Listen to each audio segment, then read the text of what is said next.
Yo, what's going on, man? Today is December the 28th, 2023. It's your boy Chris, and this is the ChrisBeCappinn NBA show.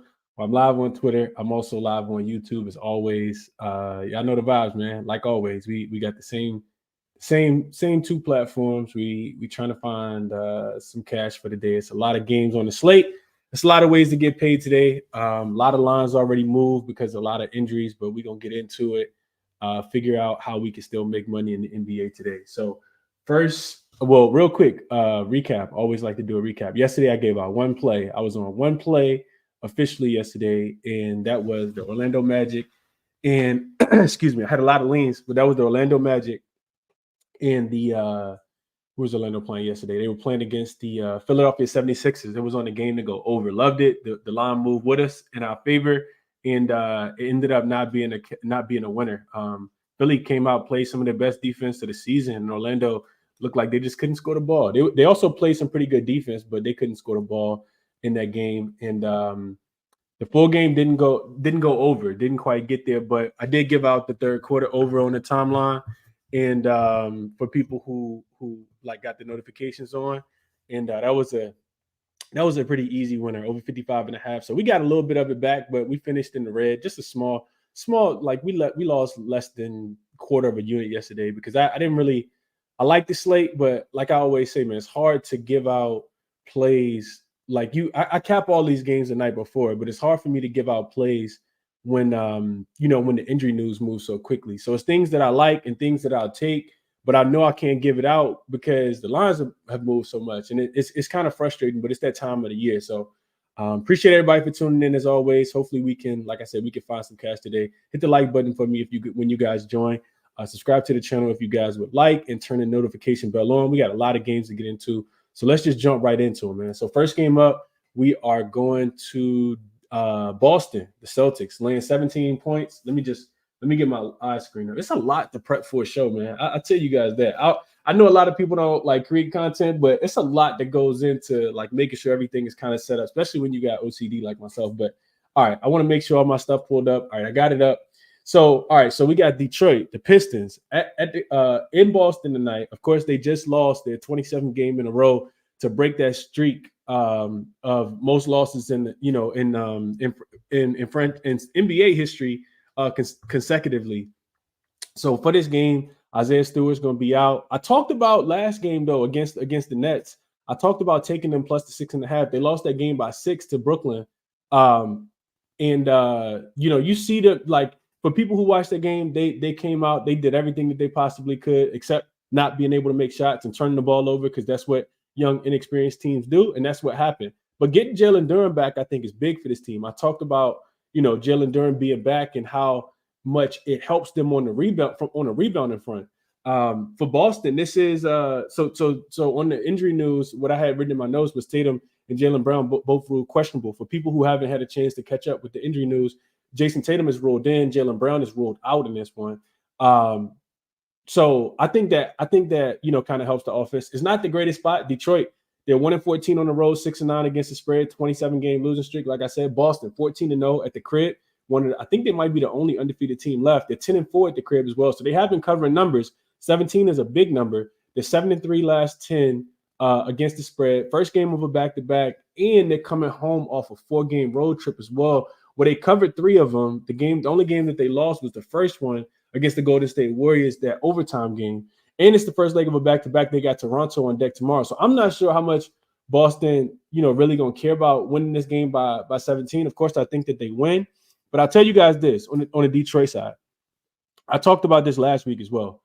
Every team from now on out is going to make it like every game is going to be like a game 7 against the Pistons because you can't lose. You do not want to be the team that lost to the Philadelphia to this Detroit Pistons team. So you can I don't expect this game to be too close, but you can almost bet that teams. It's interesting, and I'll just say this real quick, that Brooklyn on the first leg of a back-to-back the other day, they played Detroit. They don't want Detroit to break the record. They don't want Detroit to get their first win against them. So they go out and play all their starters, play them into the ground because they needed they needed Mikal Bridges and Dorian Finney-Smith and Spencer Dinwiddie. They need all of those guys to play. Then they rest them on the second leg of a back-to-back against a much more competitive team at home against the Milwaukee Bucks. So I'm I just want to reiterate that no team is going to take Detroit lightly, and they're probably going to try to smash Detroit. Detroit got a game coming up against the Raptors. I think the Raptors going to get up for that game because like I said, no team really wants to be that team to give Detroit their first loss. But head to head, like just kind of looking at the matchups, like I said, Boston. They've won 6 of the last 6 games in a row against Detroit. They've covered the last 4 straight. This is the first meeting of this season, however. Detroit, I looked at them. They're 0-5 straight up, 1-4 against the spread, 4-1 to the over in road games when the total is higher than 230 points. So, of course, Detroit's only averages about 106, 107 points. And they're giving up about 122, 123 in this spot. So a couple of different ways I wanted to kind of look into this, just kind of dive a little bit deeper. So I looked at home favorites that are laying 15 points or more on the first leg of a back-to-back game when their next game is also at home. So there's no travel involved. Those teams are 9-3 to the over, dating back all the way back up to 1995. And they're 6-0 since the 2012 season. So that's the way I chose to play this one. I think Boston team totals in play. Even without Jaylen Brown, their bench can come in and score. Peyton Pritchard, Derek White. They got plenty of guys. Sam Hauser. So I chose and I also don't think that they're going to lock in on the defensive end in this game, especially with, it being their first game back home. I don't think it's going to necessarily affect their offense, but I do think it's going to influence their defense. So I played the over 232. The best number you can get right now is 230. It looks like 232. 232 is still available out there on Caesars right now. Up to 233.5 on some books, but I do like the over 232 in this game. For a pivot, I probably go team total over. I think both teams go over their team total. Honestly, like it really wouldn't surprise me if Boston came out here, scored 130 points pretty easily. And it also wouldn't surprise me if Detroit came out here and scored more than 107.5. Like they could potentially get to 108 points in this spot. And you can get their team total actually at 106.5. And Boston plays really, really fast. They're gonna try to get up and down the floor. Like I said, I just don't expect it to be a defensive game. So those are my thoughts on the game. Staying away from player props, especially with Boston being on the first leg of a back-to-back. But Jalen Duren rebounds has been something that is really hard to stay away from. I think the number is 10.5. Had that on my short list, but didn't quite get there with that. And I think it was plus money when I looked earlier as well. So let's go to the chat real quick, see what y'all talking about here on this game, and then we'll keep it moving as always. LJ says, what's up, Chris? Let's cash my guy. Appreciate you for tapping in, LJ. Same with my guy, Navi, as always. He says, what's up, Chris? Hit the like and subscribe button. I appreciate that. What's up, Tasha? Tasha here again today. She says, greeting everyone. Pistons on the hell no list. Tasha, I'm interested to know, would you be laying the 17 with Boston tonight, or would you be taking the 17 with the Pistons, thinking that they could potentially get a backdoor cover, win this game by 14 or 15 points? Or lose this game, by 14 to 15 points. Let me know your thoughts if you're still watching, Tasha. I'm interested. She says, and yes, click the like button. Always appreciate that as well, Tasha. Young Harlow, what's going on, my brother? Let's see. Justin says, Tasha just talked me right off playing that plus 17.5 because for some reason that just seems like a number they can cover today against the Celtics. Markel in here. What's going on, Markel? Solo says, what's good, Chris? Nice little slate today. I agree. I also agree there. Vaughn says, man, Nets pulled almost made me drive up to Brooklyn and see them.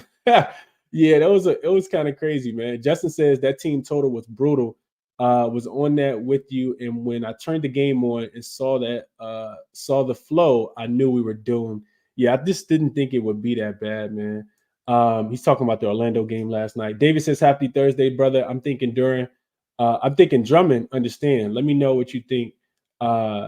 Smash the like button, y'all. Appreciate it. He likes Drummond's under is what he meant. He said he thinks Drummond goes under.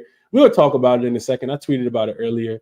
Steve says the Celtics are minus 1,200 favorites. The Pistons are certified butt cheeks, but I can also see that minus 1,200 ruining a lot of parlays. Oh man, so you think they could potentially win on the money line tonight, Steve? I don't know if I can get there, man. Let's see. John says, is Avery here? Drop some gems like he did yesterday. Yeah, Avery was spot on yesterday. I know he was on a lot of good things yesterday for sure. Coop says, I knew that Cam Thomas line movement was fishy and shady. I'm glad I had Dennis Smith Jr. PRA cash. Yeah, hell of a pivot, Coop. I know you talked about Dennis Smith Jr. yesterday. That was a great cash by you. Let's see what else. Y'all got anything else on this game? Let's see. Go Young DJ says every player is plus money to get a double in that game. Let's see. Locked and Loaded. Sportscast was with us yesterday as well. He said I lean 17, take the 17 with the Pistons, but I ain't investing in that. Fahrenheit, my guy, he says, let's get it, Chris. Like, subscribe, share, and comment. He also just got a hat from me. So yeah, if you guys want ChrisBeCappinn hats, I do have the trucker caps. Shoot me a DM on Twitter. I'm gonna send that to you probably tomorrow, Fahrenheit, unless I can get out before today. Now I'll get it shipped to you today or tomorrow for sure. Appreciate you, my guy, for just supporting the channel and buying some merch, man. Let's see. Coop says 17.5 is a college spread. Too many points to lay. I would agree, man. It's a lot of things that could go wrong laying 17.5. EQ says last game when Pistons got blown out by the Celtics, Cade Cunningham wasn't playing. That's an interesting point as well. I didn't look too much into that. Ronald Cox likes Celtics first quarter, first half, and full game. So he thinks it's a smash spot.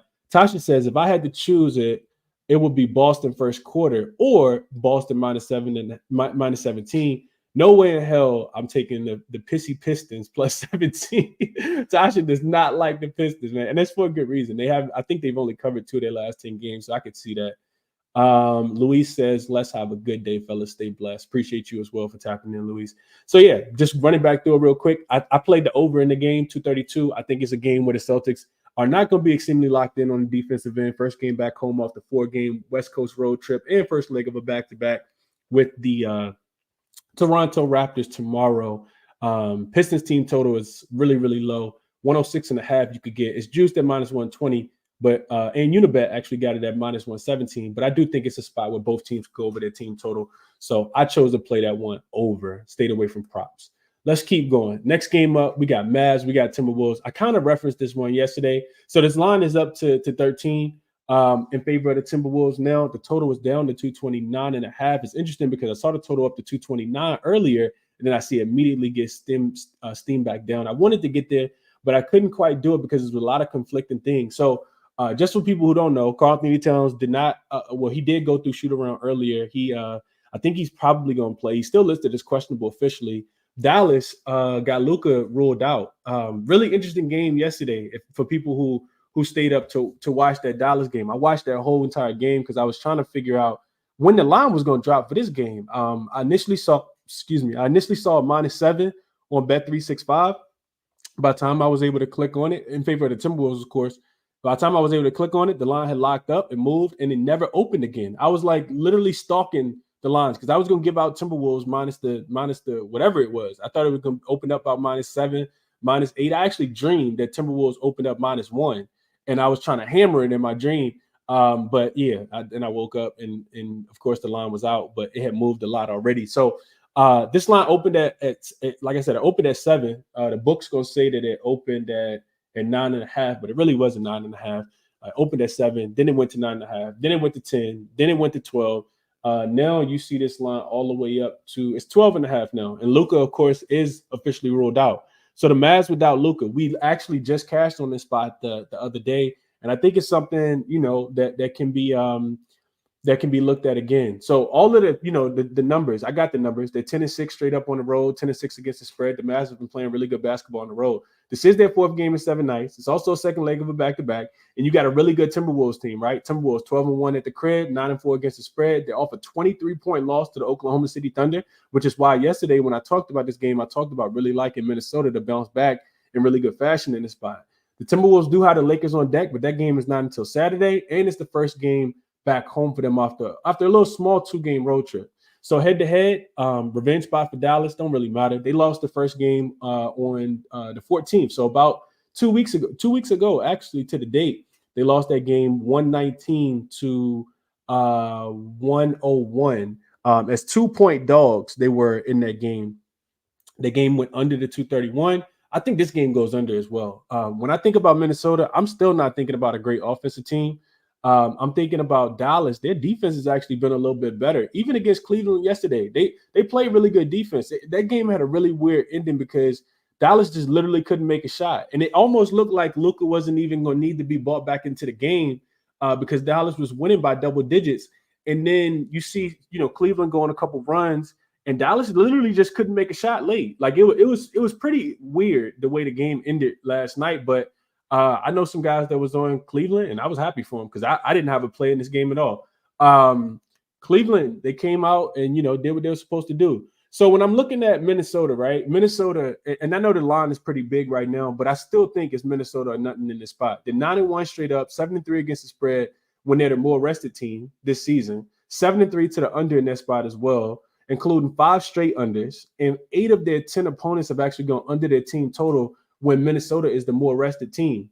So Dallas team total, when I looked at it earlier, it was 109.5. It was minus 110 on FanDuel. Right now, the best number you could get for Dallas is under 107.5.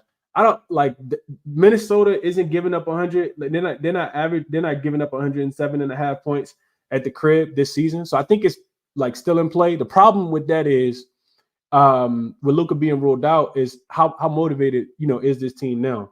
We saw the other day that against a Houston team that is also pretty good at home. That also caught Dallas on the second leg of a back-to-back. With travel and even less travel in that spot. Houston, another a good team that doesn't play a lot of offense and that can struggle defensively. I'm sorry, that plays really good defense and struggles offensively. They held this Dallas Mavericks team to just 92 points, I want to say, when we had the Dallas Mavericks team total under 108.5 or something like that in that spot. So I do think that's the play in this game. I haven't played it. Like I said, I kind of struggle with Minnesota in this spot. I don't think that Dallas is going to play extremely fast in this spot.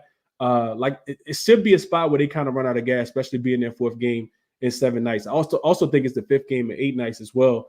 One other thing I wanted to mention just real quick is that I went back and looked at this as well. So in 9 game, well, actually, never mind, because this don't even matter anymore because Luka actually not rolled in.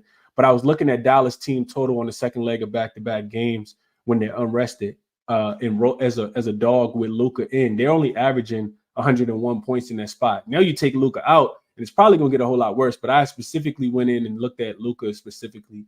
Also, I'll tell you guys this real quick for anybody who potentially might want to get there with the 12.5. I wouldn't play the 12.5 at this point, but rested home favorites off a loss, laying double digits versus an unrested conference opponent. Since the 2019 season, those teams are 27-1, 20-8 against the spread. That's about 65-70%. Says that you just lay the points with Minnesota because they should smash up the Dallas Mavericks. And if Dallas came out and kept this one close throughout the first quarter, it really wouldn't surprise me because we know the Timberwolves are the best third quarter team, in the league. So could they play with their food at the beginning of the game? I think that they could, but I do think that the team total under for Dallas is a good play. And I also, if I'm playing the game, I'm still laying the 12.5 because I think they could absolutely smash this version of the Dallas Mavericks here in this spot, especially because I think they run out of gas. So those are my thoughts on this game. Let's see. Just going back to the chat real quick. Let's see. Hatakri says, this the new time? No, it's not the new time. I'm glad you asked. People have been asking. I'm not sticking to this 3 o'clock time slot every single day. No, that's not what I'm doing. I just wanted to try something different for the holiday week. So throughout the rest of the week, yes. If I do a show on Saturday, it'll probably be early in the morning. But then next week, we'll get back to the 5 o'clock time slot. 5 o'clock time slot. I like being able to do the show early so people can actually, watch and digest the content versus having to rush and make plays. And it gives people, the people that aren't available for the 3 o'clock hour, they can still kind of watch it afterwards. So those are my thoughts. Fahrenheit says but I appreciate the question. Fahrenheit says Durham 11 plus rebounds at 105 on FanDuel. He has 12 plus rebounds in 33 minutes, which he played last game. Yeah, Fahrenheit. I was also looking at. I'm glad you mentioned that because, like I said, if I had a player prop, I'd be looking at Durham to go over his rebounds as well. I think he's played the Celtics 3 or 4 times in his young career, and he's gone over. He has double-digit rebounds. I want to say in 3 of the 4 games or 2 of the 3 games, something like that. That's the way I was looking as well. Luis says only way to look at the game sidewise is Pistons. No value on Celtics and covering a massive spread is tough. I would also agree there. Coop also agrees. He says Wolves are nothing in that spot. Let's see. Steve says we saw the Celtics lose as 1,000-point favorites last season against the Magic twice. I don't know if you can compare the Magic to this version of the Pistons, though, Steve. I understand what you're saying, But yeah, that Magic team, defended. That Magic team rebounded. That Magic team, didn't turn the ball over either. So yeah, I think it's it's a little different right now, man. It's definitely a little different right now. EQ says he doubts that the Mavs hit 100. I would agree there. Navi says T-Wolves winning by 20 at least without Luka and Kyrie. So I would agree there. Locke says, facts, bro. I was going to do the same thing, but Bovada didn't even have them boys up on the card. But when it got up to 10, I felt like I lost value, so he stayed off. Yeah, that's what I was thinking as well. Luis says he cashed. Cavs cashed 4 angles. Baby plus 4. I'm not sure what you mean. Who is Baby? I'm not sure. Estai says, what up, Chris? Third quarter killer. Yeah, hopefully we can stay hot. I'm gonna fire off some live bets as well. They're not always gonna be for Twitter, but in the membership, we're gonna get busy with the live bets as well. They've been cashing, so hopefully we can kind of stay hot. Fahrenheit likes that. He went official with that Mavs team total under 105.5, minus 114 on FanDuel. He says he think the Mavs struggle to score 100 without Luka. The only man is 96, and that was a spot that we talked about as well. Raptors fan says he had a plus 3,060 parlay yesterday that had Cleveland plus 4. The under 239 in the Raptors game, the Bucks money line, the Suns money line, OKC money line, and Orlando minus 1.5. And that Orlando leg loss for him. That's tough. That's tough. Tariq says, let's see. Tariq says caught the show today. I think Luka was banking on winning yesterday, but that plan backfired. Yeah, I agree. And like I said, Luka was dealing with that quad injury yesterday. So it made sense for him not to play. Made sense for him not to play. Dr. Shilly says, where can we follow you for live plays? So, Dr. Shilly, if you turn the notifications on, if you follow me on Twitter, sometimes I'll just post them on Twitter for everybody. But other times I like to, for the people who pay $5.99 a month, I like to, have some exclusivity for those people. So, people who appreciate the work that I do enough to pay $5.99 a month, they get the live plays. So you turn the notification bell. If you subscribe to the live plays for the $5.99 membership, then the plays get sent directly to your email. So literally all you got to do is stay on top of your email. And I always try to make it so I understand that it's not always fair to take these live lines, while the game's going on, do a commercial break. So I try to give them out as soon as halftime hits. Like I already know at least I think I know what's going to happen.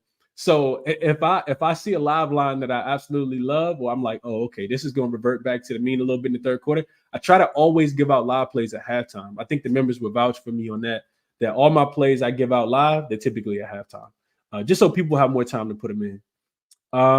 Any thoughts on Hardy today? Disappointed last time Luka was out.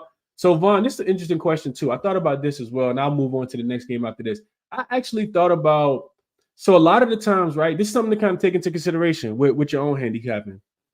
A lot of the times you see these guys, when one star player gets ruled out, whether it's, Kyrie or Luka or whoever the case might be, the player props get overinflated for whoever's going to get the most usage, and then they still end up not even getting to that number, right? So, like, granted, Jaden Hardy's going to be in a pretty good spot tonight, but he's also playing against the best defense in the league. Do the Timberwolves lock him down tonight? I think that they potentially could. So if that number is too high, I honestly think you could buy back. It's almost like Cam Thomas last night. Cam Thomas' number was set really, really high.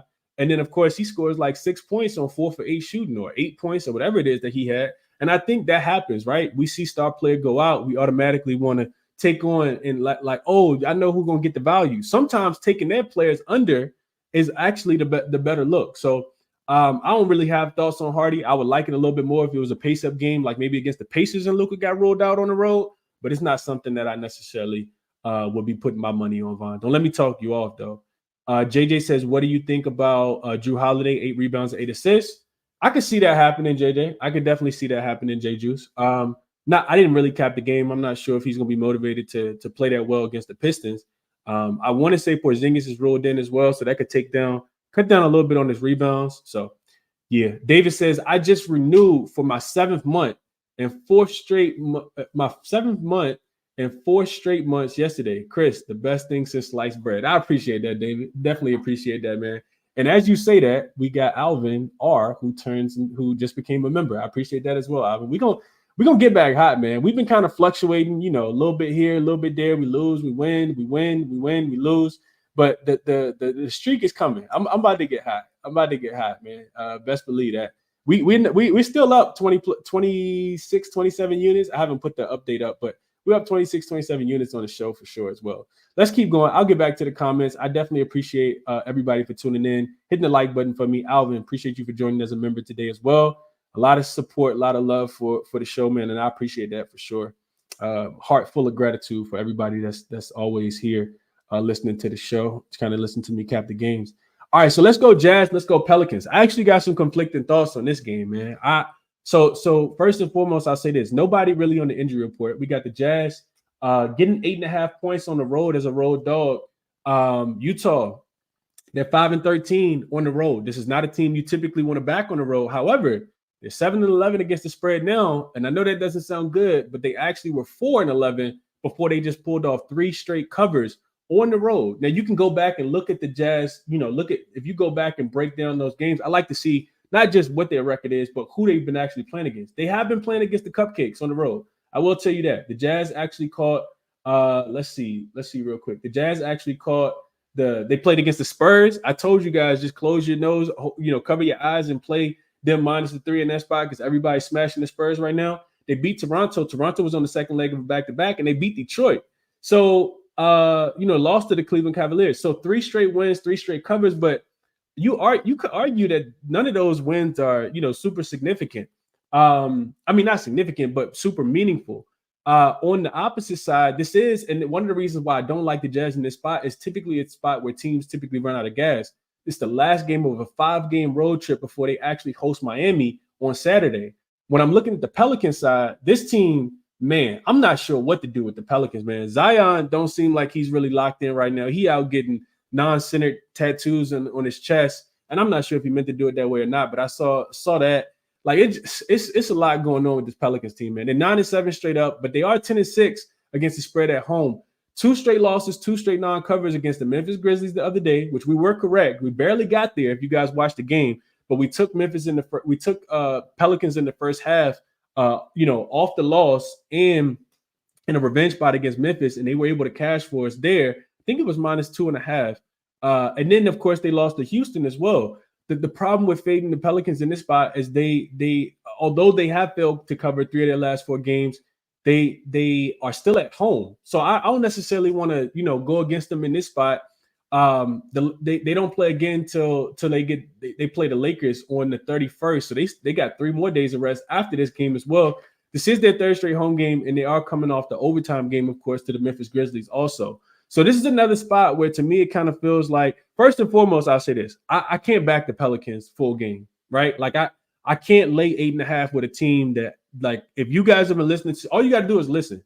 The Pelicans are one of the worst second-half teams in basketball. I'm not sure what they do, what they drink, what Willie Green is saying to them at halftime. Like, whatever is going on between when they shouldn't even go to the locker room. And I'm not going to go on a rant, but they probably should just stay on the court and just shoot free throws during halftime because they can never finish a game. They had Memphis up again, and Memphis ended up forcing overtime, and then Memphis ended up winning the game outright. And that should be a spot that you really want to get right in. I will say this. I'm not in a rush to back the Jazz, even though they are healthier now than they've been probably throughout the whole season. They got Lauri Markkanen. They got Jordan Clarkson. They got Keontae George back, who played limited minutes off the bench the other day. And like I said, I knew it was San Antonio, and to me, it's kind of telling you go from a 3-point favorite to an 8.5-point dog on the road. But I do feel like 8.5 is too many points, man. I can't lay that with the Pelicans right now. I know that they should come out here and smash the Jazz. We also got to remember, if you've been rocking with me for a minute, it was probably about a month and a half ago that we took the Pelicans against the Jazz, and they got smoked. The Jazz came out there and smoked them in that game. And then it was one of those quick series where I think it might have been a Friday and a Sunday where the Pelicans lost the second game as well. That game was without Zion, I want to say, but they lost that one as well. So I'm not sure if it's a matchup thing or what the case might be. I don't feel strongly on this game at all, though. I'll tell you guys that. If I had one top look, it would be the Pelicans to get back right in the first half, because typically that's just when you play them in the first half and then you stay off the full game. Didn't really look at any props in this one. Jazz, like I said, they've been playing, it's a tad bit better, but defensively they still struggle. Like they gave up 118 points to the San Antonio Spurs. They gave up 119 to Toronto. So maybe you just look at the Pelicans first half team total specifically to go over, because the Jazz still struggle in the first half. We just took them. We took the Cavs a couple games ago, even without Donovan Mitchell, and they got smoked in that spot. They also came out flat against San Antonio in the last game. So maybe it's just like just kind of talking out, my thoughts and my notes. Maybe it's just the Pelicans' first half team total or first half against the spread. I think the number's 4.5 is probably the best. The Jazz, some reason, they do play this team really, really tough. They're 7-3 in the last 10 meetings against the spread. And I want to say straight up as well. So those are my thoughts on the game. I didn't look into any of the player props. Let me see what you guys think about this one. Let's see. S. Dot says the same thing I said. He says, Pels first half. Can't trust Zion and company. I would agree. Coop says Trey threes. Trey Murphy is also a great look as well. Jazz 3-point defense isn't the greatest. I would agree with those sentiments, Coop. I think that Trey Murphy, man, I just need, if one of those guys get ruled out and Trey Murphy get a little bit more usage, I like Trey Murphy a lot. Let's see. Jrue Holiday over 27.5 points, rebounds, and assists. Tatum over 3 3-pointers made. K under 34.5 points, rebounds, and assists. Duran under 10.5 rebounds, and Porzingis over 33.5 points, rebounds, and assists for Matt. That's a hell of a lot of plays. Best of luck, Matt, especially for one game. I'm not sure if that's a little same game parlay. Locked in Loaded says Pelicans just not in good form to be blowing people out. I remember when they let me down versus Ja, and then bad spot for the Jazz. Just save your money on this game. I kind of feel the same way, man. Like I said, one top look would be Pelicans in the first half, just because they keep losing. Every time they lose, they come out and cover the first half in the next game, and then you can't really trust them for the full game, man. Let's see. Tariq says Zion ordering food at halftime. That affects the second half. Oh man. Fahrenheit's like Laurie marketed in this spot. He says Laurie Bird plus he likes him 25 plus points at minus 108 on FanDuel. He says it cashed last 3 games straight and plus 31 last 2 of 3. Yeah, I think so. Just talking it out with you guys. I think even though the Pelicans team total is 123.5, it's 124.5 in some books. I do think that the Pelicans should be able to score in this spot. Like the Jazz defensively, they don't scare me at all. Like I said, San Antonio just got 118 off of them. Their offense is terrible. Toronto just scored 119 off of them. Their offense is terrible. So even with all those guys back, to me, it just means they score a few more points, but they give up points as well. They are 2-0 to the over in their last 2, 3-1 to the over in their last 4. The only game they went under against was the Detroit game, and that was the game, of course, without Laurie marketing. Without they were out a lot of guys. Jordan Clarkson wasn't back for that game. So now that they've gotten their pieces back, maybe you just play the over. Let me see real quick. Maybe this might be something I end up adding. Just kind of talking it out with y'all. Let's see. Total in this game has gone up from 237.5 up to 239. Best number you can get right now is 239. 239 on Caesars, 239 on 239 on Caesars, 239 on FanDuel and DraftKings as well. So 239, it's up to 239.5 on some books though. So maybe that's just the way to play it. I'll figure it out. I do want to get some action in on this game, even if it's just a little half unit. JS Brown likes Laurie double. He says a lean for him. Hit 3 of the last 4 games. Pearl give up the 4th most rebounds to the power forward position. Luis says on some real stuff though, sometimes the best action is the action you don't take. I have a Jazz ticket. I might pull out and avoid entirely. Save my unit. That's a fact, Luis. You don't always have to bet every single game. I do kind of want this game though. Oh man, I'm not even reading that comment. It's the Pels are nothing for Alvin. He says they so bad the past few games. I need to know what Willie Green's saying in the locker room, man. Like it to me, it's kind of daunting that you continue to lose home games in the fashion that they continue to lose home games. If you guys been watching the Pelicans, you know what I'm talking about. What is Willie Green doing? Right? Whatever he's doing is not working in the second half. Fahrenheit says he loves Laurie over 8 rebounds, cash 8 of the last 10, plus 11 in 2 of his last 3 versus the Pels. So maybe it's some Laurie love. I can see that. I know they're gonna pack the paint, and keep Zion out of there. Keith says Jazz struggle versus the 6-man shooting threes. Gary Trent Jr., Jordan Clarkson, and Hawkins in the second matchup going to the Trey Murphy threes. I can see it. I saw that they did just send Hawkins down to the G League team as well. I'm sorry, the developmental league team, the D League team. Okay. All right, let's yeah, I don't know what to do with this game, man. Like I said, I wouldn't be laying 8.5. I think it's too many, but I would be on them in the first half. I think the 4.5 is good money. Let's keep going though. We got a lot more games to get into. I see LJ says the same thing. He says Pelicans first half, 17-3 against the spread, their last 20 in the first half. That makes a lot of sense to me. Makes a lot of sense to me. 4.5, you need them to be up by 2 possessions, and they should be able to do that. That's a tad bit too big of a number, but the Jazz defense has absolutely been terrible. You just worry about the Pelicans, man. They should be able to get back right. All right, so next game, we got Pacers, we got Bulls. This line is now actually at 2.5. So let me change this banner real quick because that's a big discrepancy. I got Bulls -1. This line is up to 2.5. This was a game that I also didn't feel extremely confident in. I'll give you guys the numbers. So Bruce Brown is listed. I'll give you guys my notes. So Bruce Brown's listed as out for this game. Tyrese Halliburton also got downgraded to questionable in this one. They opened as 2.5-point favorites with the Pacers. Now you see them catching 2.5 on the road. The Pacers 7-8 straight up on the road, 6-7 against the spread, 3-7 in their last 10. They have gone under 3 straight times, and 5 of their last 7 games have actually gone under as well. Last game of a 2-game road trip before they host the New York Knickerbockers on Saturday. Chicago 10-8 straight up at the crib, 9-8-1 against the spread. They're 8-2 against the spread in their last 10. 1 day's rest here after home win versus Atlanta as a 2.5-point dog on Tuesday. This is their 4th straight home game and a 5-game homestand with Philly on deck for what's today? Thursday. So they play Philly on Saturday. Head to head, I don't know if you guys remember. I always remember all my bets. I remember being on the Pacers in this spot. I think it was a day that I did a show with Jay Money, I want to say as well. I took the Pacers. I think they were laying 3.5. Yeah, they were laying 3.5 in that last game, and they got beat by the Bulls in that spot. The Bulls beat them 112-105. That was the game where they had Tyrese Halliburton. Now you're talking about not having Tyrese Halliburton. To me, it kind of felt, and of course, Halliburton hasn't been ruled out. So this is one of those games to me where you kind of got to wait to the last minute because Halliburton means everything for this Indiana Pacers team.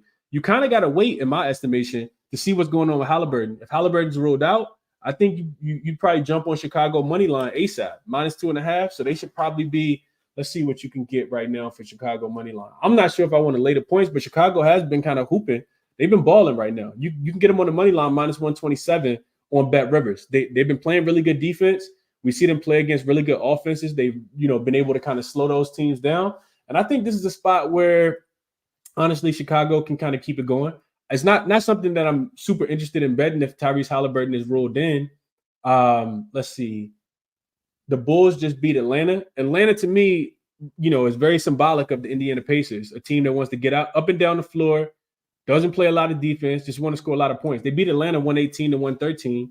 Not sure the meltdown they had against the Cleveland Cavaliers, but that Cavs team is more defensive oriented than offensive oriented, especially without having all their guys. They beat the Spurs, they beat the Lakers, they beat the Philadelphia 76ers. So yeah, I think Chicago is probably the right side in this game. I didn't bet it. And I do think you probably want to wait on the news for Tyrese Halliburton. So those are my thoughts. Player prop wise, which is something that I haven't really been doing a lot of. I think you absolutely, especially if Tyrese Halliburton's ruled in, you got to look at Kobe White in this spot. He's, been the guy for Chicago last, 10, 15 games since Zach LaVine has been out. So those are my thoughts. Didn't really feel super confident in this one. I don't really like the game a lot at all. Maybe potential live betting spot. The total is continuing to drop, which makes sense with no Halliburton. 240.5 is what it opened at, all the way down to 236. So let me see what y'all got to say about this one. Let's see. Raptors fan says, give me Trey Murphy over his 2.5 threes. And laddering them up to 5. I love this spot for him today, Chris. Okay. I could definitely see that. Chris Raptor, I'll talk about this in a second. Oh, actually, this was the game. So yeah, he says Drummond over 16.5 rebounds. That's the only way I would play it. I posted, about Drummond earlier, but also a quote from Drummond. Sometimes it ain't about what we think as people or the media or, the people that's evaluating the basketball. It's about what people think about themselves. That quote that I tweeted earlier after I tweeted the stat line, the projected number for Andre Drummond said that, he still views himself as a starting center in this league. And to me, if you view yourself as a starting center in this league, you're going to just build off that performance. We know what Drummond can do, man. Like for people who don't know, maybe you're new to basketball, Andre Drummond, it's a reason why he's sitting at 15.5 rebounds after having 25 in the last game. So I'm only playing Drummond over. I think it could be another game where he has 20 and 20. We've seen big performances from opposing centers. So 15.5, while the number seems steep, Chicago plays really good defense.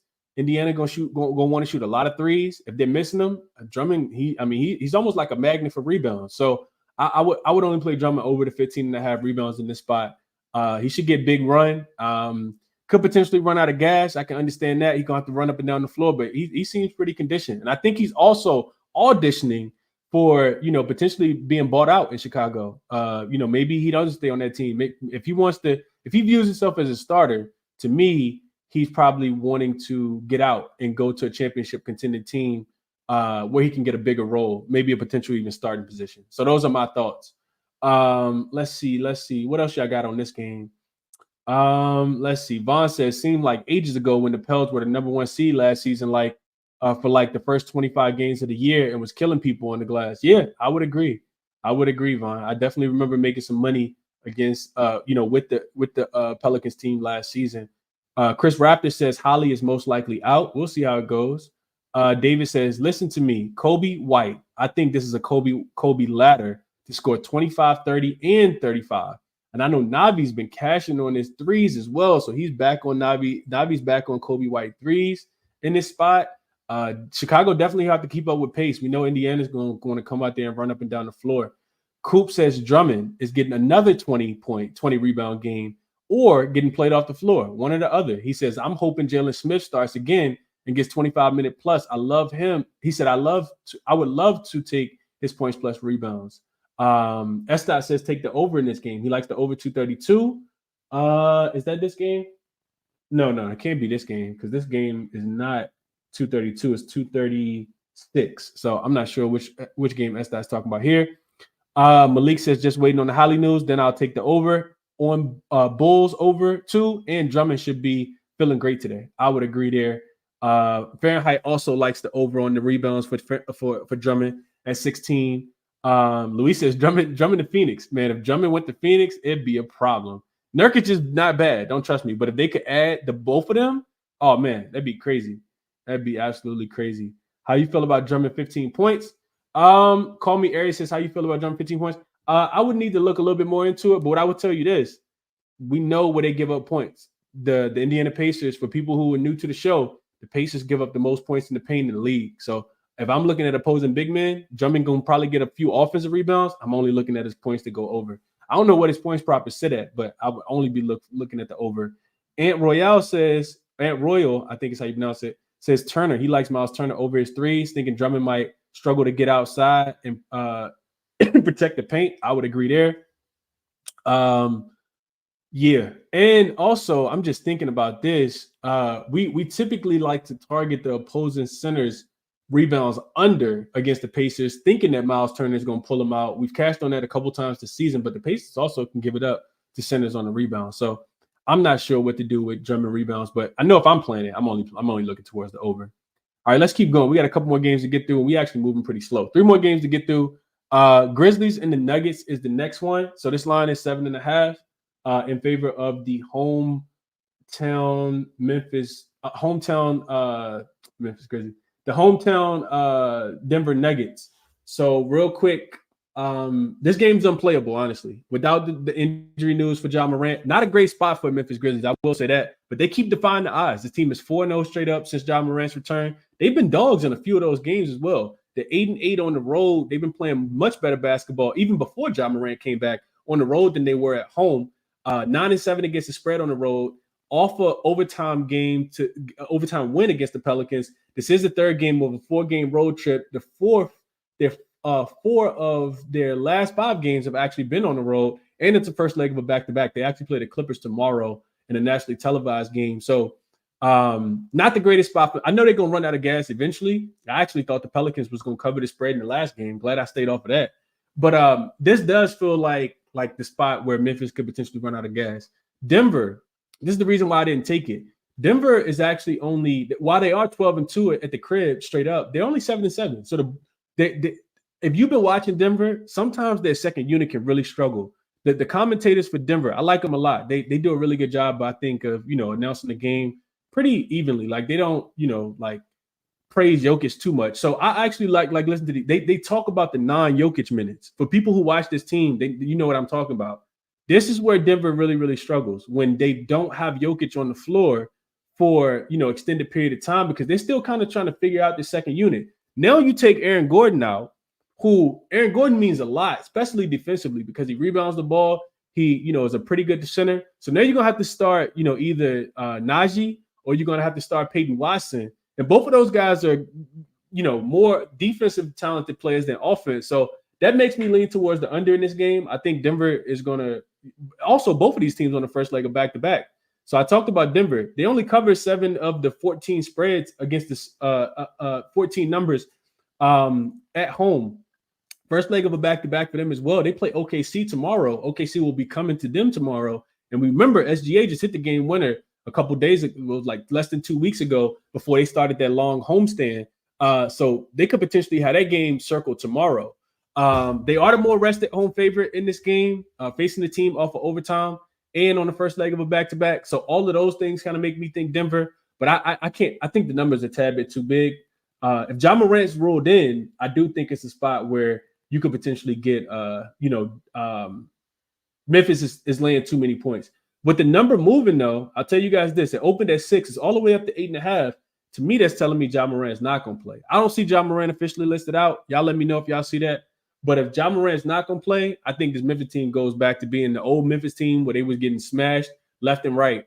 And it definitely will be an under. It will be a team total under as well. So the spread up 2.5 points to 6 from 6 to 8.5. Total down 2 points from 226.5 down to 224. To me, that tells me Ja Morant's not going to play. If Ja's not going to play, the total's going to go under, and they're going to lose by more points than what the spread indicated. Even still, I don't know if I want to lay 8.5. We know one thing I'll tell you guys, one more thing I'll tell you guys. We know Denver, their margin and how we've been playing Denver, same way we've been playing OKC, is in the first half. If you want Denver, you typically want to bet them in the first half. They have I think it was like 13.7 net rating in the first half versus full net rating. I want to say it was like plus 8 point something for the full game. So for some reason, they come out hot and then, not as much afterwards. So I think Denver in the first half will probably be the play. If Ja Morant's ruled in, if Ja Morant's ruled out, I think that's the way you kind of play it. Denver could conserve some energy to try to get back at OKC tomorrow in this one. And those are my thoughts on this game. Let's see what y'all talking about in the chat. We'll get to the next one. Let's see. Let's see. Atakri says, I like Miles for over 16. Miles Turner over for 16.5. He hits that number against the Bulls, but not sure how much Vooch being out will affect it. I can understand that. He also says, I heard people saying that Miles threes today. Yeah, I think so as well. LJ says, if Ja Morant's ruled out, Denver first quarter minus 2.5 for him. They're 11-3 against the spread in the first quarter at home. I can see that. Reggie reminding us that he says, and Reggie most likely out. Reggie Jackson, I saw that as well. Vaughn likes Jokic rebounds. He says that's it for him. Navi says MPJ rebounds and Murray threes to go over. MPJ could be the rebounding guy tonight without Michael Porter Jr. in there. I could definitely see that. Let's see. Ant says he likes Denver first half regardless, and I would agree as well. Big Marv asking about Nuggets first half. I think so as well. Locked and Loaded Sportscast says Nuggets -7 is what I played. The Nuggets are 4-1 against the spread at home against the Grizzlies. Jared Jackson Jr. will foul out tonight versus Jokic, and I think this will be their first time playing at high altitude as well.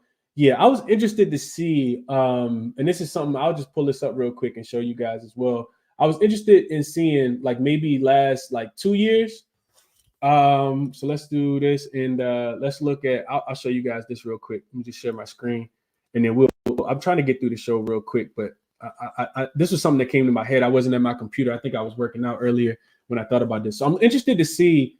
So your opponent is the Nuggets, and you're off an overtime game. Let's see this real quick.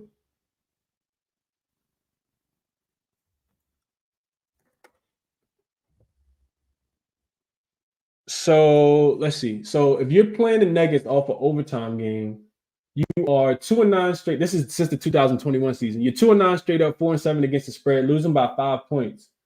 Looks like the last 2 times this happened. Let me just zoom out so you guys can see a little bit better. Looks like the Bulls were the last team to do it. That was this year. The only team to do it this year. And the Bulls lost that game. They didn't cover the spread. They only lost by 1, though, on the cover. So what about if you're on the road, too? So if you're on the road and you're off an overtime game and you're playing the Nuggets in altitude, first quarter, 29-29. Second quarter, 27-31. So Denver takes advantage of you in the second quarter and winning the games by about 8 points, which is what the spread is today. Those games are also 5-2 to the over, 71% going back to 2021 season. Yeah, I think so. What about, real quick, let's look at the Nuggets as home favorites in the total. Let's look at them with a low total, less than 225, because this total is starting to drop. Let's see what we get here real quick. 2022. Let's just go back to last year. 2-8 are the Nuggets. Hold on, let me fix this. All right, so Nuggets as home favorites with a low total. 12-4 straight up, 8-7-1 against the spread. 11-5 to the over. Let's see. What about this year? This was high cap game. I'm just capping this out, like letting you guys see what I'm looking at. So 3-1 are the Nuggets this year as a home favorite with a low total of 225 or higher, 225 or less. They're 3-1 to the over, 2-1-1 against the spread. They're winning those games by an average of 11 points, 124 to 113. Damn. Okay. What about the Nuggets as a home favorite and they're on the first leg of a back-to-back? 2-0 straight up so far this season are the Nuggets against the spread on the first leg of a back-to-back when they're at home. They beat the Mavericks by 11. They beat the Spurs by 12. And both of those games went over. So this is telling me Nuggets team total over, I feel like, based on everything I just saw. Delta points scored. So they are 3-1 to the over on their team total when the total is less than 225, averaging 124. Yeah, okay. All right. I just wanted to show you guys that. That's what sometimes that's the way I'm kind of looking at the games. JS Brown says he'll take Denver minus the 8 on FanDuel. Let's see. Raptors. Yeah, Marcus Smart is in today. He should be playing today for sure. S-Dot says Denver first half and full game now before Ja gets rolled out. That makes a lot of sense, S-Dot, because Ja Morant could miss this game. I'm not even sure. I didn't even see if he went through shoot around or not. Somebody let me know if Ja Morant went through shoot around. Fahrenheit's like Jokic over his 13 rebounds in this spot as well. He says cash 3 of the last 4 head-to-head. I like Morant points over if he plays. Yeah, Morant should put a lot of pressure on the rim. And we know that's where the Nuggets are more susceptible. They give up a lot of points in the paint. Jokic don't really want to guard nobody. But I'm not sure what both teams doing on the first leg of a back-to-back. Don't make a lot of sense to me. Midwest Slot Diva, my girl, she says 155 in the room, 51 likes. Please hit the like button and subscribe if you haven't already. And I definitely appreciate that if you guys do. Appreciate the shout out there. Sam says, so what happens when someone calls in? Is it a guaranteed play? Great content. I'm not sure what you mean there, Sam. He says, great content, Chris. Very informative sports theory discussion. Yeah, I just try to bring you guys the information, how I'm kind of looking at the game. So let's get back into it. We got 2 more games, and I want to get up off of here not too long. So next game up, we got Spurs and we got Blazers. Man, you know what? Let's just go back to sharing this screen real quick because you guys got to see some of this stuff right here that I'm looking at. So Spurs and the Blazers, for people who watch on YouTube, this line actually opened at 4. It's up to 5 now, which is up to 5.5. Well, up to 5 right now. Total opened at 232 and a half. And I actually wrote this down as a lean to go over last night. This total is up to 235.5. This is one where I probably would still play over. San Antonio, I will say this, though. Going back to these games where it's the first of a mini back-to-back series, because these two teams do play again, I want to say tomorrow. If not tomorrow, they play again on Saturday. They play again on Saturday, I think. And whatever I picked in the first game typically don't happen. In the second game, I typically don't go back to it, and then it cashes. That's been happening throughout. It happened with Jaden Ivey points against the Philadelphia 76ers. It happened with somebody else like not too long ago as well. So I'll probably end up staying off of this game. The Spurs have been absolutely trash. They're 2-12 on the road, 5-9 against the spread, 1-9 straight up in their last 10, 3 straight losses, 3 straight non-covers as well. 4 of those last 5 games have actually gone over the total, and that was one of the reasons why I was looking at this over. Portland, 4-10 at home, 5-9 against the spread at home. It's not a team you want to be laying points with. They're 2-8 in their last 10 games. They did, however, beat Sacramento by 17 points. It's 8.5-point dogs in that spot on Tuesday. So could they be, kind of turning the tide? Maybe. I'm not 100% sure. They will be without DeAndre Ayton in this spot, and Shaedon Sharpe has also been ruled out. So over is the only way I'm looking in this game. I don't want to lay points with the Trailblazers, and I'll show you guys why. So if you're watching on Twitter, if you're watching on YouTube, just look at this. You look at the Trailblazers, and you look at them at home first and foremost. They are, let's see. Of course, my screen want to go super slow now. All right, so if you look at the Trailblazers at home, they are, and let me just zoom in just a tad bit so you guys can see it a little bit better. So the Trailblazers at the crib, 4-10 straight up, 5-9 against the spread. They're not covering these games. They're losing by an average of 15, but they're losing by an average of 6 points. But then if you type in that they're favorite at the crib, they're 0-2 straight up. They were favorites against the Jazz. Everybody thought they were going to win that game. They got smoked, lost that game by 8 points. They were favorites against the Wizards. They lost that game. This was just last week when the Wizards won that West Coast road trip. They were favored by 4.5. They lost that game by 1. The one thing that's pretty consistent, though, is that points are typically scored. You guys can see here, 120 is what they're giving up. 115.5 is what they're scoring. Should they be able to go over their team total in this spot? Absolutely. Half of 236 is 118. So add 2.5. So it should be about 120.5. They should be able to score 21 points in this game against this team, against this San Antonio Spurs team. But that's the only way I would play it. I do think the Spurs should be able to score in this spot as well. If we look at the Spurs this season, on the road specifically, matter of fact, let's look at the Spurs real quick. I'm just doing some on the spot capping. Let's look at them in the month of December.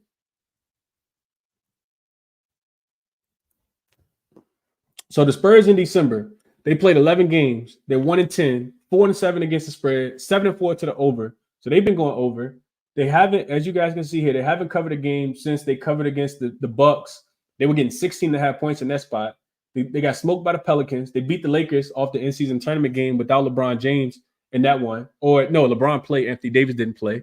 And they're scoring about 109 points per game. That's the only thing that kind of scares me because I'm not sure how many points they're going to be able to score in this spot. In road games, if we just add the road games so far throughout the month of December, man, this is going super slow. Let's see. They're 0-6 against the spread, 2-4 against the number, 2-4 to the 4-2 to the under because they're not scoring. They're only scoring 102 points.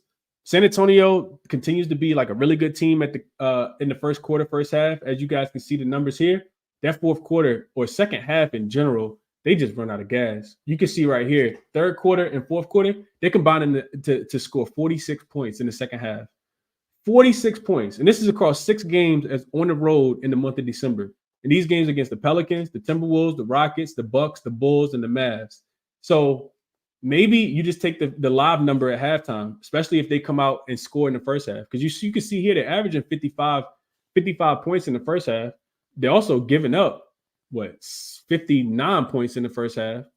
But they can't put it together. And that's one of the reasons I kind of stayed off the over for the full game in this spot. Those are my thoughts on the game. Just kind of letting you guys know how I'm looking at it. Let me see what you guys are saying here. Then we get to the last game with the Heat and the Wizards. Heat and the Warriors, my fault. Scoot Henderson all day is what Quan says. Coop says the same thing. He says Scoot versus Wemby. I'm taking Scoot points and assists at 17.5. Backup point guards go over this points prop versus the Spurs. And Scoot plays well in up-tempo matchups. I would agree. I hadn't even thought about Scoot. Scoot makes a lot of sense, especially without Shaedon Sharpe being there. They moved Malcolm Brogdon in the starting lineup. He's playing like I guess you could say point guard.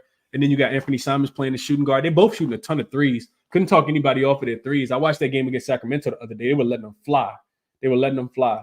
Jose says Memphis on the first of a back-to-back might rest Ja. I agree there.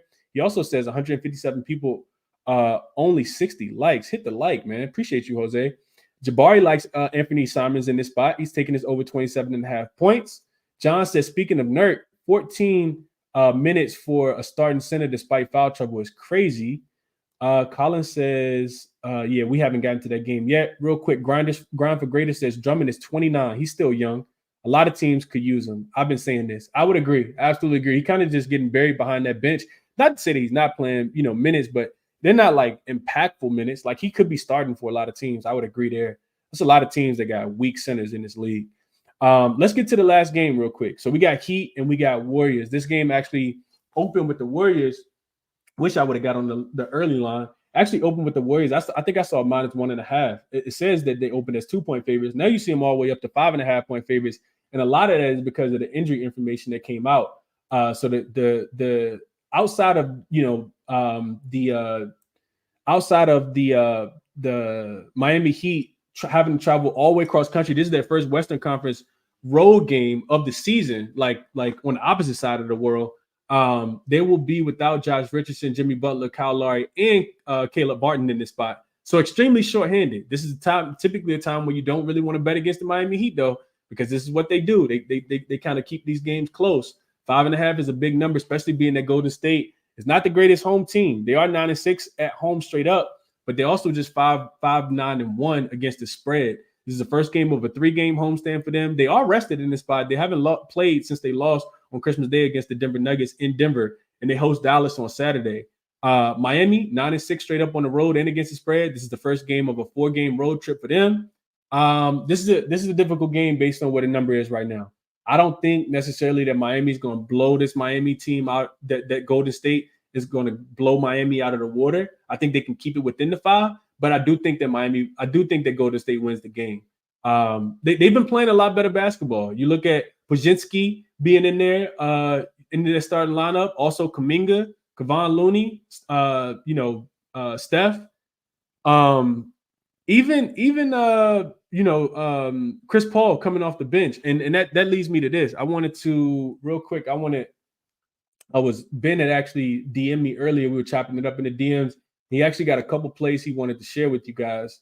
So I'm not going to take credit for this. I'm gonna let you guys know what Ben told me. He said, going to be on a flight during the show. Had a couple looks I wanted to send your way. So Ben is on CP3, Chris Paul, over his 7.5 assists, and he took the 10+.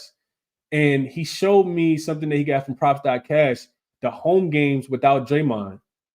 This has a 71% hit rate. He's averaging 8.9 assists per game in, I'm not sure how many games it's been, but I can see on the screen, it looks like 3, 6, 7, 8, 9. In 9 games so far this season, Chris Paul is averaging 8.9 assists. So he's on the over 7.5 assists. He also took him at 10 without Draymond being in there. So Ben likes the over assist for Chris Paul. I think it's a pretty good look. Miami should regress a little bit, especially without, guys like Josh Richardson being in there to play that Miami Heat defense. Ben also sent me this. He's on Kuminga, points, rebounds, and assists to go over. He played the line at 17.5. 18.5 points, rebounds, and assists over for Kuminga. He says Kuminga points, rebounds, and assists. This is at home. So he sent me another screenshot without Draymond playing at least 20 minutes. And he says he also loves the points ladder at 12.5, 15, and 20 today for Jonathan Kuminga. So that's spots that he's looking at. Looks like it's been 4 games that Kuminga has played at home without Draymond Green. He's cashed this number every single time. It hasn't even really been close. He had 22 against Portland, points, rebounds, and assists, 29 against Washington, 26 against Boston, and 29 against OKC as well. 83% hit rate for Jonathan. 100% hit rate for Jonathan Kuminga this season in those 4 games. So I think those are 2 really good props. I didn't play either one of them, but they make a lot of sense to me. Kuminga over his points, rebounds, and assists at 18.5, and Chris Paul to go over his assists at 7.5 as well. This Golden State Warriors team has actually been pretty formidable without Draymond Green being in there. And, they kind of put it together. Steph talked about a players only meeting that they had a couple, not too long ago.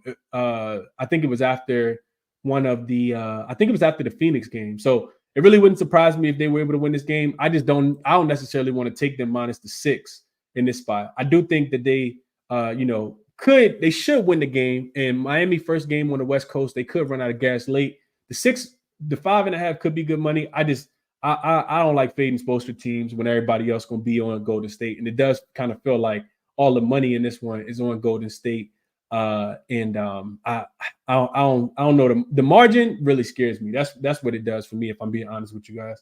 2.5 sounds good, but the margin, like I said, it scares me a little bit. Golden State, outside of that loss to Denver, they beat Portland by 10. They beat Washington by 20, by 11. They beat Boston by 6 in overtime. They beat Portland again by 4. They beat Brooklyn by 4 as well. So they have won 5 of their last 6 games and covered every single spread outside of that Portland one where they were supposed to win by 4. There was a second leg of a back-to-back. They were supposed to win by 6. They ended up losing that game by 4. They ended up winning that game by 4, and they had a push on the 11 in the game that we were on against the Washington Wizards. So those are my thoughts. An hour and 6 minutes in the books. Let me go back through real quick and let you guys know what I did play. And that another total, man. Another total I'm on today. Detroit, Boston, over 232. This line is still available on a couple books for people who want to ride with me here. Let's see what y'all talking about in this last game. Let's see. David says, sounds like Chris needs to have shows for the members only. Y'all not serious. It's a button. Hit it. Thumbs up. I appreciate that, David. Member only shows are coming too. Maybe some early looks on some games as well. Let's see. Markel says, I have a 2-teamer. He likes Bam points plus rebounds and Ant-Man points tonight. Okay, so a little 2-legger there. Malik says, yeah, Billy Donovan doesn't use him anywhere near his full capabilities, especially when you can clearly see Vooch is not offering anything on the offense, and Drummond plays like 17 minutes. And I know Malik knows because he's a Chicago Bulls fan, so it makes a lot of sense to me.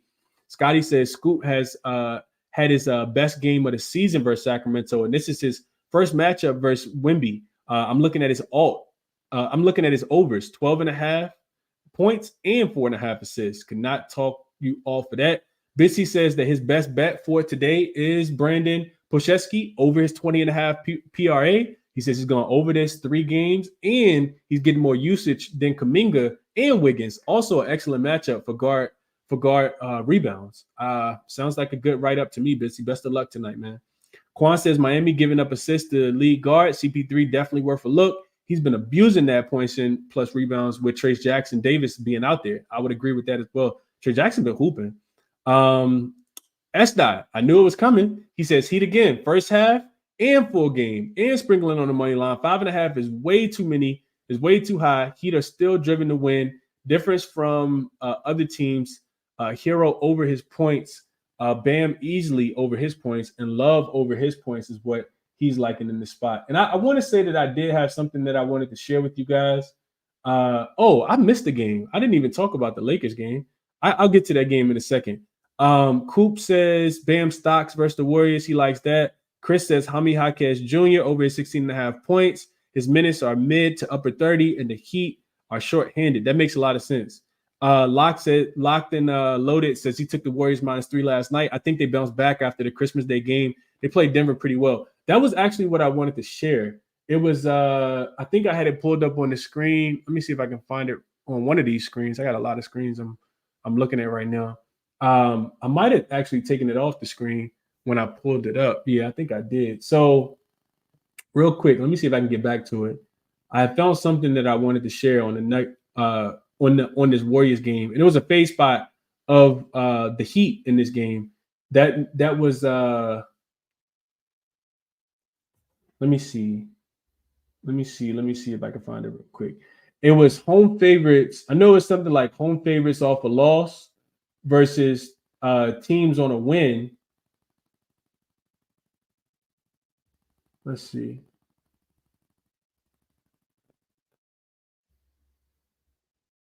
Never mind, it's not popping up. I can't find it right now. But home favorites off a loss versus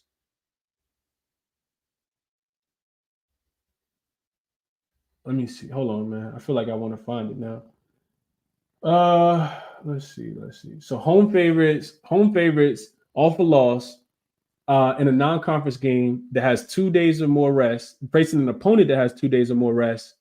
facing an opponent that's also off a win, needing to win by 4 or less. This is before the line got out of hand. Those teams are 20 and 15 against the spread, 57%. Says that Golden State does win and cover. I also think this game could go over, but I didn't get there on the total either. And then, like I said, one more game I got to talk about because I forgot to. Locke says, and of course, first game on the West Coast, you should also out-rebound Miami, leading the second chance buckets for the Warriors. Navi likes CP3 assists as well, and Bam over his points, rebounds, and assists. Let's see. Estai says, Bam in these against the lineup, Golden State to score about 23. Let's see.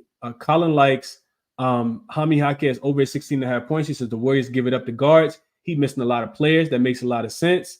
Let's see. Alex says, please stay away from Wemby props. Dude only plays about 26 minutes per game unless you want to take his under. Yeah, I would agree there. Wemby has not had the impact that I think we all thought he would. So far anyway. Michael likes the Pelicans in the first half. I couldn't agree there. Lakito, I think is how you pronounce Lakito TV. Excuse me if I'm butchering that. He says, Chris, what are your thoughts on Morant over 40.5 points, rebounds, and assists? I wouldn't take it tonight. First leg of a back-to-back in Denver, altitude, off an overtime game. This will be the first time I think I would probably take the under on John Morant. And they got to play the Clippers tomorrow. And he's not feeling 100%. I could totally be wrong. But this is what I'm thinking.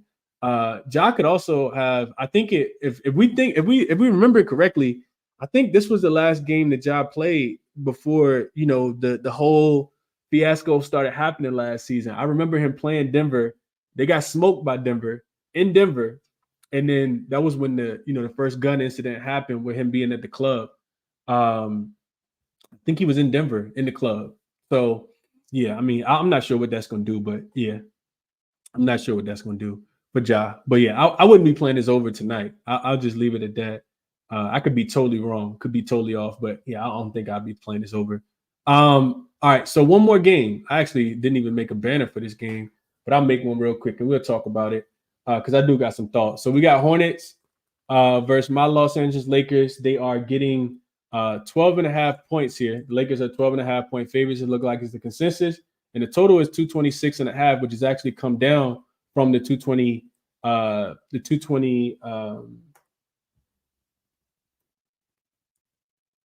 Let's see.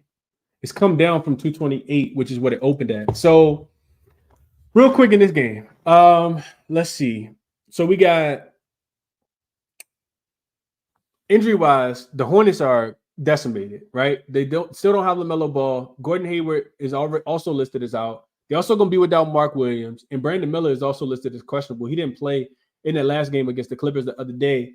For the Lakers, Cam Reddish, AD, and Bron are all still listed as questionable. I would think that they play. I'm not 100% sure if they're going to play in this spot. They are rested, like they haven't played a game in a while. I'm looking at Charlotte. They're 3-10 straight up on the road, 5-8 against the number on the road. This is the second leg of a 5-game road trip. They had that one day off after losing to the Clippers in a game that was competitive all the way to the end. Also, first leg of a back-to-back for them. They could absolutely get smoked in this spot with the game against Phoenix tomorrow. They got to fly to Phoenix after this game tonight. The Lakers, while they have been struggling, they are 11-4 at the crib, but they are just 5-8 against the number at home. Back on the road after this game, they play in Minnesota on Saturday. Head-to-head, the Lakers have kind of owned this team. They're 7-3 against the spread, 7-3 straight up, but they are just 2-8 against the spread. So the Lakers haven't been covering these big spreads against the Charlotte Hornets specifically. However, and this is what I wanted to share with you guys, and I talked about this in the last game as well. It was a spot that we cashed on the other day when Charlotte was actually at home against the Denver Nuggets, and that's looking at the Charlotte Hornets without LaMelo Ball and without, more specifically, without him and without Mark Williams. So I'll pull this up on the screen real quick just so you guys can see it. Just so you guys can see it for this year. So let me just share my screen real quick. And then we'll get ready to get up off here. So Team Eagles Hornets and it's actually the wrong screen. Hold on.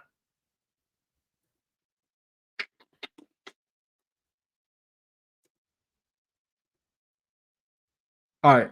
So team equals Hornets and LaMelo.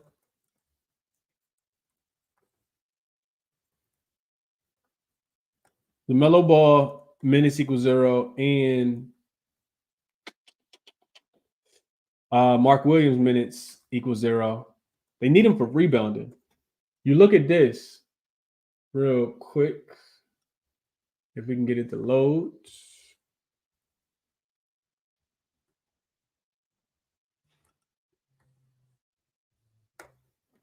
Maybe it's not going to load for us. But I went through and looked at this earlier. I was just trying to pull it up on the screen so you guys can have a visual.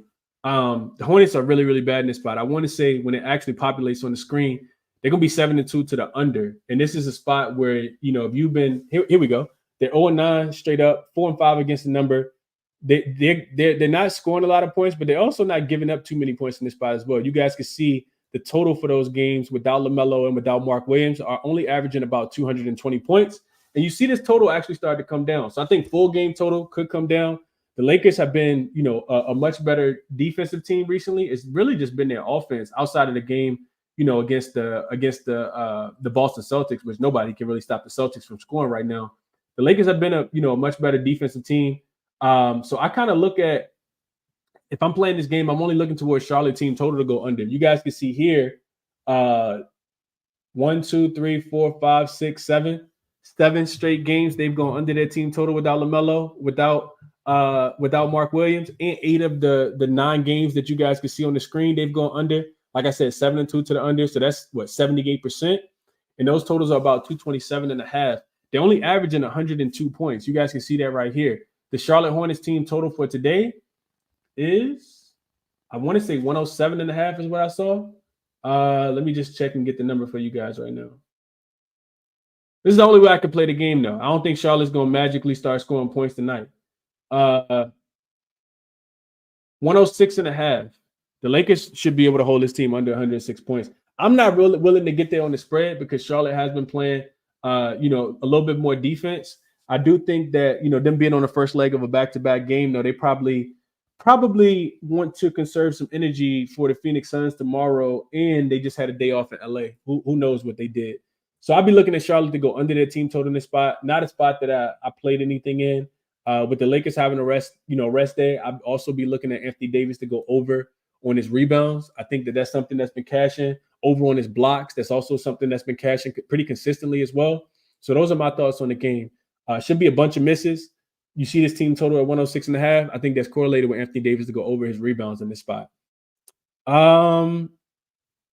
Let's see. Navi says, I understand LeBron being questionable. I don't understand why AD is almost always questionable.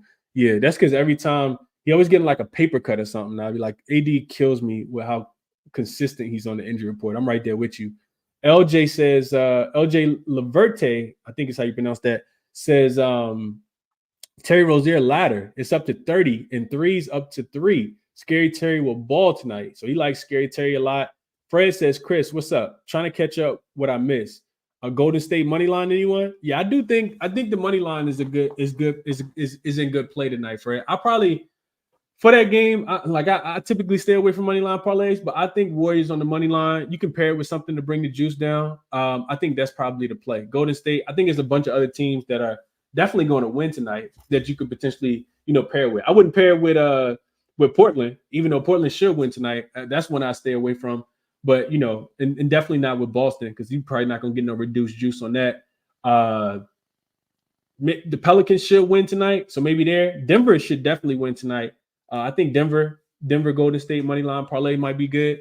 But like I said, the only thing I officially played was that over in the first game. I think, like I said, just going back to it, man, it's really hard for me to give out plays on a day when the lines have moved so much before I do the show. And I also, you got to get to these lines immediately when the news breaks that, Luke is ruled out or, whatever the case might be. Somebody get downgraded like the Miami Heat players today. That's when you kind of got to pounce on these lines. When Ja Morant comes out, it's going to be another time to either take the number or fade the number, no matter what it is. So those are just my thoughts on the slate for today. It's really hard to give out, a lot of plays. If I had one thing that I hadn't played yet that I would play, let me see. That would be Probably the under. Dallas and Minnesota. I think that game goes under the 226.5. I don't think the numbers come down enough. I think Dallas team total goes under. And I think Minnesota also probably doesn't score a lot of points in this game tonight either, because Dallas has been playing a little bit better defense and they got Lively out there. So I think Dallas, Minnesota under 226.5 would be the one play that I would play.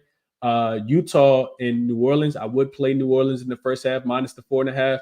But I kind of want to do some investigating to see what the sentiments around that team is. What's been going on in that locker room? I need to read up on the beat writers, see if I can find a couple articles before I lay the 4.5 with the Pelicans in the first half. I do think the Jazz covered a full game, though. I can't lay 8.5 points with a team that can't close. So Jazz full game, Pelicans first half, Dallas, Minnesota under, Memphis and Denver. I'll be playing Denver in the first half, probably minus the 4.5 there.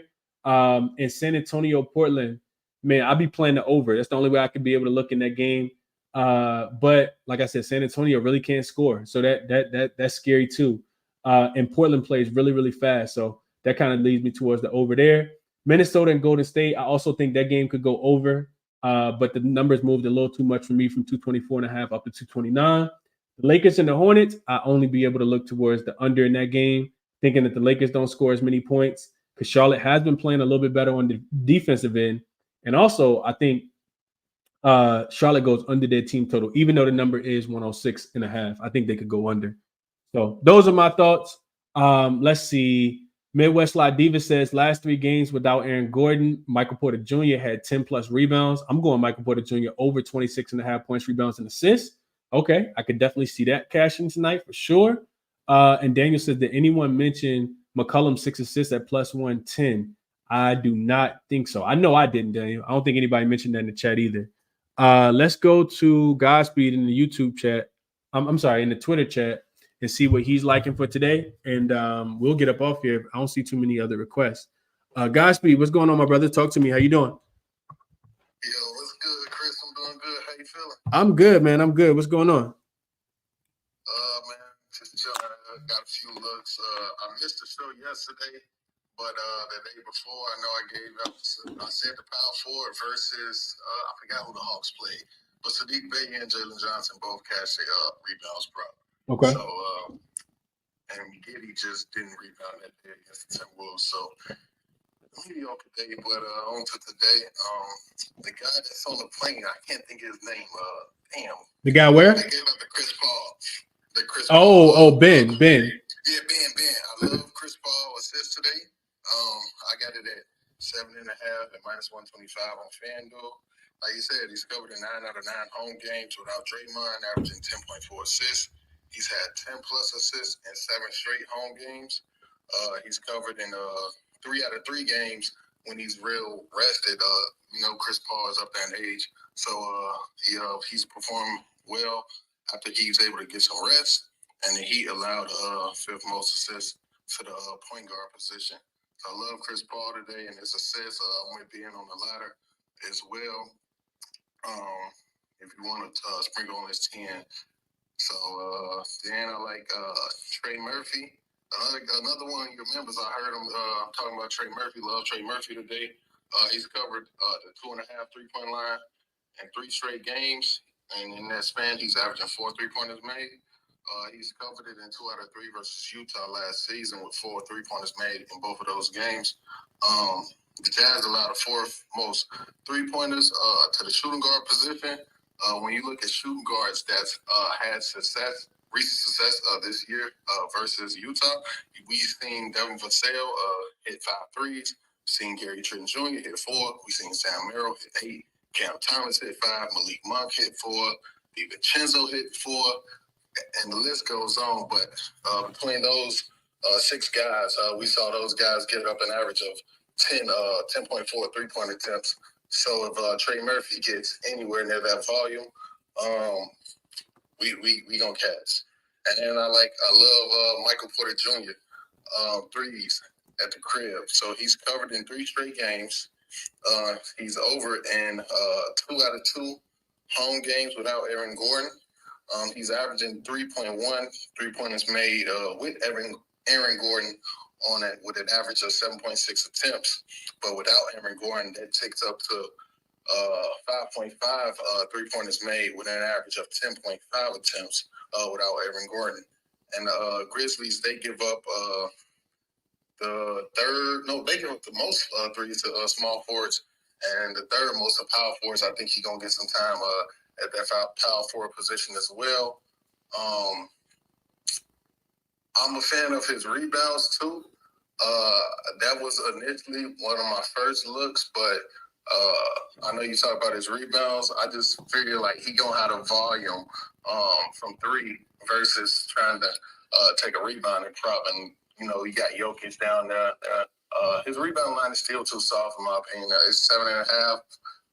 He's been hitting this with Aaron Gordon, so I like that as well. I also went ahead and laddered them together.